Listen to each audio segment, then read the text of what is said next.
Hello everyone and welcome back to another video from Crazy Gamer. In this video, I'm going to show you how to log into your existing account on Gamerant. So let's get started right away. First of all, open up your web browser and then in the address bar type in gamerant.com and press enter.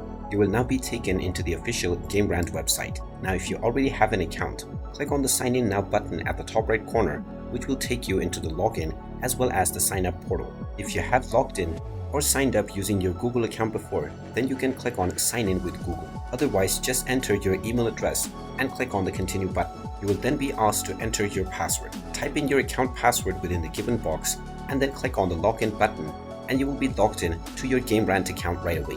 In case you have forgotten your password, you can click on the forgot your password option in order to reset your credentials using your email. And there you have it. That is how easy it is to log into your account on Gamerant.